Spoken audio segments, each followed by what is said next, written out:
तो चलिए हम सीखेंगे डबल डोर फ्रिज की वायरिंग, संपूर्ण वायरिंग, यानी कि बिल्कुल ही बारीकी से सीखने वाले हैं कि डबल डोर फ्रिज की वायरिंग किस प्रकार से की जाती है। तो ध्यान से इस वीडियो को आप देखेंगे तो आप भी बहुत ही आसानी से क्या कर सकते हैं, डबल डोर फ्रिज की वायरिंग कर सकते हैं और डबल डोर की वायरिंग को क्या कर सकते हैं, ट्रैक कर सकते हैं, उसके कंटिन्यूटी को भी क्या कर सकते हैं, चेक कर सकते हैं। तो चलिए हम आपको बताते हैं कि वायरिंग किस प्रकार से की गई होती है और कैसे कैसे तार कहां पर किस प्रकार से जुड़े होते हैं। तो आइए हम इस प्रकार से देख रहे हैं, जैसा कि आप देख रहे हैं कि हमारा क्या है, संपूर्ण डबल डोर फ्रिज के संपूर्ण क्या है, इलेक्ट्रिक सिस्टम है। तो इसके लिए कुछ नहीं, जैसा कि आप देखते हैं हमारा मेन लीड होता है ना, मेन लीड यहां पर होता है ना, जिसमें टॉप लगता है, जो कि हमारा सॉकेट के अंदर लगता है, 5 पिन सॉकेट के अंदर लगता है। तो इसमें से आप देखेंगे तो यहां से हमारा एक होता है जो फेस निकलता है, जो फेस निकलता है ना, देखिए जो मेन लीड से फेस और न्यूट्रल निकलते हैं ना, तो जो न्यूट्रल होता है ना, डायरेक्ट हमारा इस बल्ब के अंदर चला जाता है मेन लीड का। जैसा कि आप देख रहे हैं ना, डायरेक्ट हमारा क्या हो जाएगा, इस बल्ब के किसी एक पॉइंट में हम न्यूट्रल को क्या कर देंगे, जोड़ देंगे। और यहां से जो फेस निकलता है ना,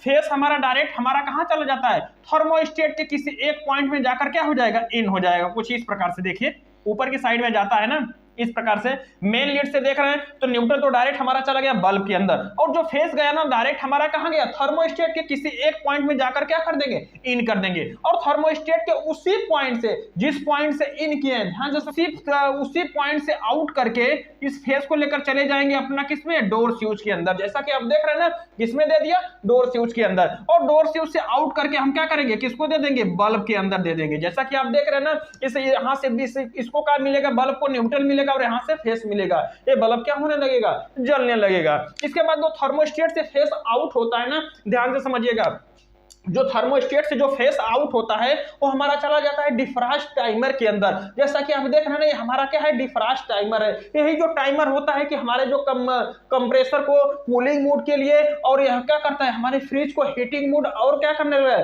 कूलिंग मोड को चलाने का काम कौन करता है, डिफ्रॉस्ट टाइमर करता है। तो यहाँ से जो पावर आउट होती है ना, और थर्मोस्टेट से जो सप्लाई आउट होती है वो हमारा चला जाता है डिफ्रॉस्ट टाइमर के 3 नंबर पिन पे। ध्यान से समझिएगा, यानी कि यहाँ से थर्मोस्टेट से जो सप्लाई आउट होती है ना, वो डिफ्रॉस्ट टाइमर की जो 3 नंबर पिन होती है उस पे फिर क्या हो जाता है, आउट हो जाता है। कुछ इस प्रकार से देख रहे हैं ना, कहां चला गया, डिफ्रॉस्ट टाइमर के 3 नंबर वाले जो पिन रहेगी ना, उस पे ले जाकर के फेस को क्या कर देंगे, इन कर देंगे। और डिफ्रॉस्ट टाइमर का जो 4 नंबर की जो पिन होती है ना, उससे जो सप्लाई निकलती है 2 पॉइंटों पर जाती है। एक तो हमारी चली जाती है कंप्रेसर पे जो कि रिले लगा होता है, और दूसरी हमारा चला जाता है इवेपोरेटर फैन को चला जाता है। यानी कि कूलिंग मोड, 4 नंबर की जो पिन होती है ना, वो कूलिंग मोड के लिए होती है। किसके लिए होती है, कूलिंग मोड के लिए होती है। तो जो डिफ्रॉस्ट टाइमर के 4 नंबर से जो तार निकलते हैं ना, वो 2 तार निकलते हैं। एक तो हमारा चला जाता है कंप्रेसर के रिले में, रिले के किसी एक पॉइंट में ले जाकर क्या कर देंगे, इन कर देंगे। और ये रिले इस प्रकार से क्या होते हैं, अंदर से ऐसे कनेक्ट होते हैं, जैसा कि आप देख रहे हैं ना। और इसी 4 नंबर पिन से एक वायर जाता है जो कि हमारा किसके लिए चला जाता है, इवेपोरेटर फैन के लिए चला जाता है। जैसा कि आप देख रहे हैं ना, जो इवेपोरेटर फैन लगा हुआ है ना, तो 4 नंबर से 2 जगह फेस जाता है। एक तो हमारा कंप्रेसर के रिले वाले पॉइंट में चला जाता है और रनिंग वाले पॉइंट में, यानी रिले वाले पॉइंट में, और दूसरा हमारा क्या होता है, इवेपोरेटर फैन को चला जाता है। ठीक है, देख रहे हैं ना, ध्यान से समझिएगा। और इसके बाद जो 2 नंबर की सप्लाई होती है ना, जब 2 नंबर से फेस आउट होता है तो हमारा बाय मेटल पे चला जाता है। कहां जाता है, बाय मेटल पे। तो बाय मेटल में तार जोड़ने के 2 पॉइंट बने होते हैं, एक से इन करते हैं, दूसरे से क्या कर लेते हैं, आउट कर लेते हैं। किसी से इन करेंगे, किसी से आउट करेंगे, इसमें कोई दिक्कत नहीं है। देखिए हम यहां से 2 नंबर से क्या करेंगे, आउट करेंगे। तो 2 नंबर से आउट करके बायमेटल के किसी एक पॉइंट में क्या कर देंगे, जोड़ देंगे। और यहां से आउट करके ना, जो बायमेटल से आउट होगा वो हमारा चला जाएगा डिफ्रॉस्ट हीटर के लिए। जैसा कि यहां पर लगा हुआ है ना, क्या लगा हुआ है, डिफ्रॉस्ट हीटर लगा हुआ है। तो इसमें देख रहे हैं कि यहाँ पर फेस किसमें पहुंच गया, डिफ्रॉस्ट हीटर में पहुंच गया। अब यहाँ पर आप देखेंगे ध्यान से, तो जिनको जिनको फेस की आवश्यकता थी ना, सबको फेस क्या हो चुका है, मिल चुका है। तो एक बार हम इस डिफ्रॉस्ट टाइमर के पिन को फिर से समझा दे रहे हैं। 3 नंबर पे हमेशा जो थर्मोस्टेट से फेस होगा ना, 3 नंबर पे जाएगा, और 4 नंबर पे हमेशा आपको 2 तार मिलेंगे। एक तो हमारा चला जाएगा रिले के अंदर कंप्रेसर में, और दूसरा हमारा चला जाएगा इवेपोरेटर फैन के अंदर। और 2 नंबर पे हमारे एक तार मिलेगा जो कि बायमेटल पे जाएगा, और बायमेटल से हमारा कहां चला जाता है, हीटर पे चला जाता है। ठीक है, तो जिनको जिनको फेस की आवश्यकता थी, हम सारे उपकरणों को क्या कर दिया है, फेस दे दिया है। अब इनको किसकी आवश्यकता पड़ेगी, न्यूट्रल की। किसकी आवश्यकता पड़ेगी, न्यूट्रल की। तो देखिए यहां से जो न्यूट्रल आउट होगा ना, देख रहे हैं ना, मेन लीड में बल्ब में चला गया, और इसी पॉइंट से एक तो जंक्शन बना होगा और जो न्यूट्रल आउट होगा, देखिए इन दोनों एक ही पॉइंट है ना, तो इस प्रकार से जो न्यूट्रल आउट होगा अब हमारा चला जाएगा कहाँ, थर्मल फ्यूज में। कहाँ चला जाएगा, ये थर्मल फ्यूज होगा, नीचे की साइड में जो लगा होगा ना थर्मल फ्यूज,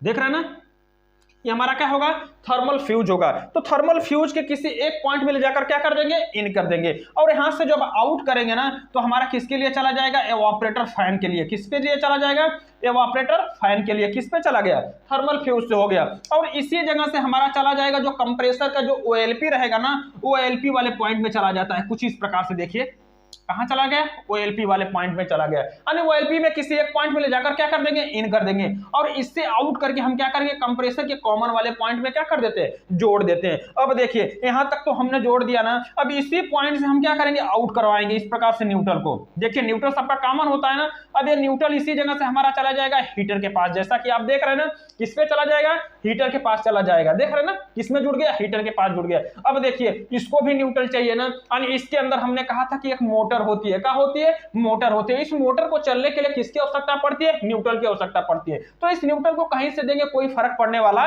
तो इसको हम क्या करते हैं, यहां से 1 नंबर का जो न्यूट्रल होता है ना, उसको हम डायरेक्ट लेकर आते हैं और हीटर के नीचे वाले पॉइंट में क्या कर देते हैं, जोड़ देते हैं इस प्रकार से। देख रहे हैं ना, कोई दिक्कत। यहां से न्यूट्रल क्या चलेगा, हमारा टाइमर के लिए चला जाएगा। और टाइमर पे जैसे न्यूट्रल जाएगा हमारा मोटर क्या करने लगेगा, इसके अंदर डिफ्रास्ट मोटर को क्या करेगा, चलने लगेगा। ये लगातार चलता रहेगा, इसमें क्या होगा, कोई रुकने वाला नहीं है। 8 घंटा ये लगातार चलेगा। और किसमें चला जाएगा, 8 घंटे तो एक कूलिंग मोड पे रहेगा, यानी इसके अंदर जो सप्लाई आ रही थी ना, देखिए जो 3 नंबर की सप्लाई कुछ ऐसे पिन होती है बीच में, ऐसे क्या होती है, पिन होती है। तो हमेशा जब हम अपने सिस्टम को स्टार्ट कर देते हैं, यानी इस प्लग को जैसे ही हम लगाते हैं तो हमारा फ्रिज जो होता है हमेशा कूलिंग मोड पे चलता है। जब कूलिंग मोड पे चलता है तो ये वाली जो पत्ती होती है ना, कुछ ऐसे क्या होती है, चपक के रहती है, यानी ये पत्ती किस पे होती है, 4 नंबर पे रहती है। जब 4 नंबर पे रहती है तो हमारा कंप्रेसर और फैन क्या होते हैं, चलने लगते हैं, जिससे कंप्रेसर अगर चलेगा तो कूलिंग होगी। अगर कूलिंग होगी तो बहुत ज्यादा अगर कूलिंग हो जाती है तो यहाँ पर क्या लगता है, बायोमेटल लगता है। जैसे ही ऑपरेटर के आसपास का तापमान कितना होगा,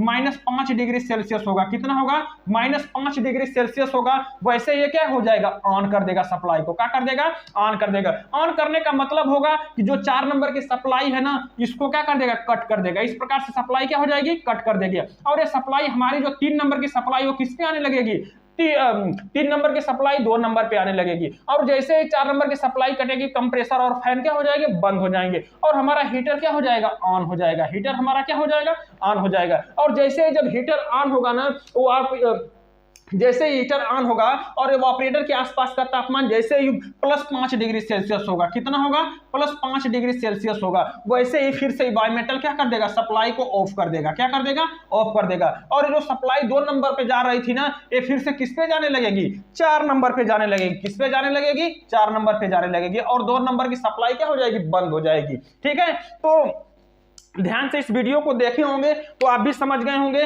कि डबल डोर फ्रिज की वायरिंग किस प्रकार से की जाती है और सारे पार्ट किस प्रकार से लगे होते हैं, कैसे एक दूसरे से वायर क्या होते हैं, कनेक्ट होकर के जाते हैं। अगर ध्यान से इस वीडियो को आप देखे होंगे तो आप क्या कर सकते हैं, डबल डोर के पीछे जो तार होता है ना, उसको क्या कर सकते हैं, सारे वायरिंग को ट्रैक कर सकते हैं, कंटिन्यूटी चेक कर सकते हैं कि कौन सा तार कहां पर गया हुआ है। ठीक है, तो इस वीडियो से संबंधित कोई भी सवाल और सुझाव हो तो कमेंट बॉक्स में जरूर लिखिएगा। वीडियो देखने के लिए बहुत बहुत धन्यवाद।